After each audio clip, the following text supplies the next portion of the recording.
Today I'm going to try to explain as briefly as possible how I became a druid. And I'm really going to have to stop myself waffling on this one, because I always talk too much about this. I just go on and on and on about it because it's the most amazing thing that ever happened to me. And I've lived a pretty boring life, so you can understand that having one spectacular moment in my life means quite a lot. Basically, in 1998, I was, in the eyes of most of the world, doing quite well. I had a job that I loved in a florist shop. I wasn't rich, but I wasn't poor either. I had enough money for everything I needed. I was happy with a lot of friends most of the time, and then this depression hit. It had actually hit the year before, and it lasted about 18 months. It was one of many depressions in my life. Until that year I didn't actually understand why they happened to me, but what you need to know is that at the particular time that this happened, I was not planning to live much longer. Although everybody in the world would have said that I had a wonderful life, and I myself acknowledged that I had a wonderful life, I felt as if I was an unnecessary burden on the people I loved. And I'd been interested in earth mysteries and ancient places for a very long time, and I told my sister all about this place, West Kennet Long Barrow, that my friend had told me about, and we'd agreed to go on a picnic there when I was feeling good. My sister and brother, as far as I knew, didn't know anything about my depression, and I wanted to keep it that way.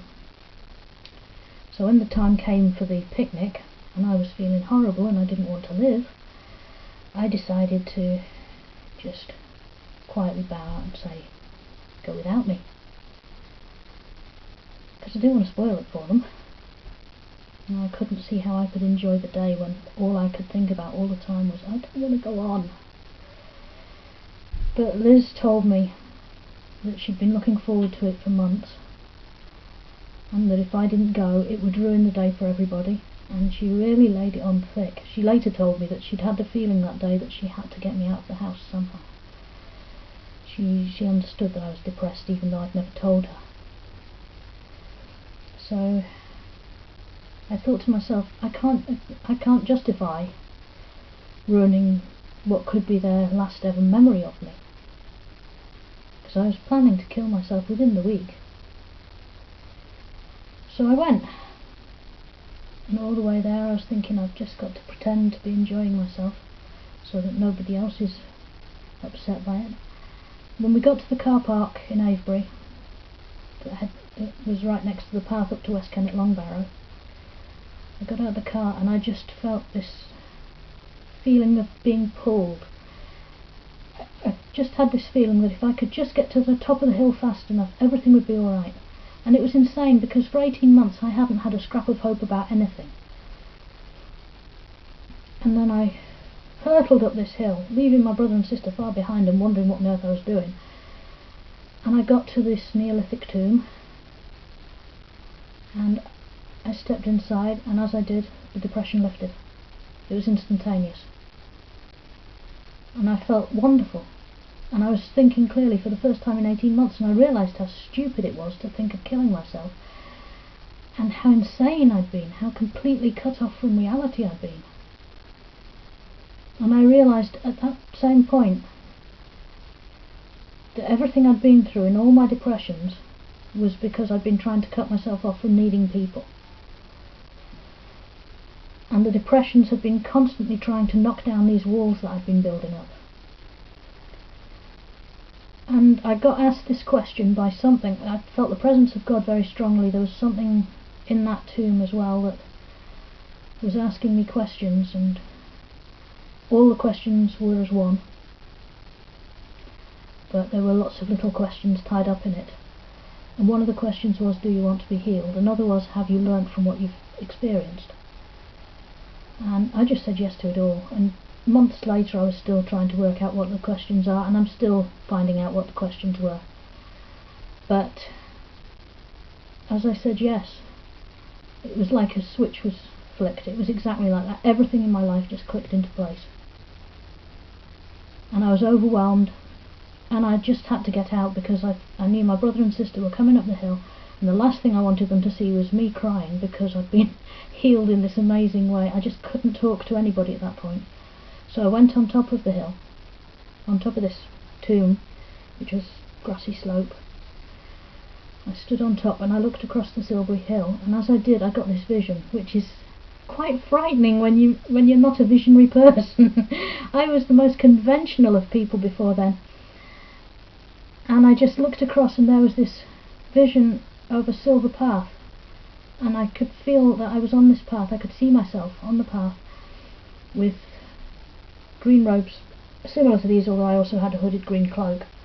I didn't see any of this gold or anything, but dark green, and I was holding a staff, and the staff is the one that I later found in a Brecon craft shop. It was identical in every detail. And all I knew was that if I took this path, and I knew I had an absolute choice to take it or leave it, I knew that I would be on the path that I had first taken as a child, when I was obsessed with stories of the Grail and such. I knew that I would be back on that path that had been taken away from me by bullies at school and unemployment and everything else. I knew that I would be moving closer to God, and I knew that it would be an amazing experience, but I also knew that I could say no to it. It wasn't destiny, it wasn't any of that tosh. I had the choice.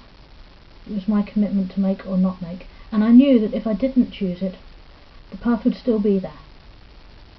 It would always be there for the rest of my life, and I could take it any time I wanted, but I also knew that there was no reason not to take it, and I just said yes to that as well.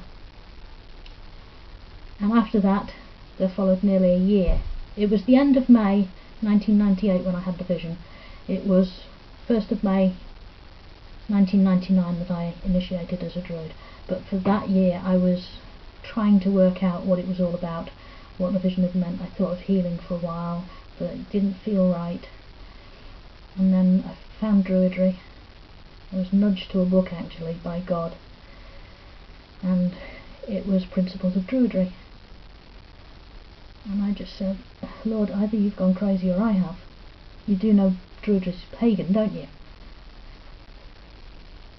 But I read it, I opened the book, and there was a bit about Druidry and Christianity, and it seemed you could be a Druid and a Christian. It was an amazing year following that vision. I remember walking along a path one day with trees on either side, and I just exhausted everything I could think of for what this vision could mean, and I just said, Lord, I don't know what this is, but if you'll just show me what it is, then whatever it is, I'll do it. I just need some kind of hint, because I'm not very bright. But I said, whatever you choose, I will give myself to this path entirely. And at that moment the wind through the trees sounded like someone yelling, gotcha! It was beautiful. And I have been depressed since, but never for long, and I always know exactly why I'm depressed, and I now count depression as the greatest blessing of my life, and my path as the second greatest blessing, because without my depression I would never have got back on the path. And I'm happy, and despite people telling me daily that I'm an oxymoron, or at least every time I venture into anywhere with Christians who don't know about Druidry, they all say, oh, Christian Druid is an oxymoron. Despite that, I've never once found an area of conflict between my Christian faith and my Druid path, nor do I find any problem with talking to pagan Druids, and I've even been in ritual with pagan Druids online, and on one occasion with my brother who's pagan Druid. Just out in the woods we did one to try to get rid of fox hunting a bit, but no, it was all very good.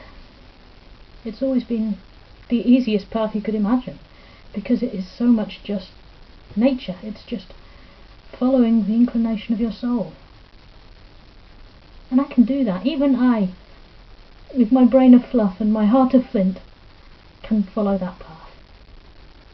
And it has, I won't say it's transformed my life, because that's too small a word. It is my life, and I rejoice in every second of it. Thank you for putting up with my long, boring explanation.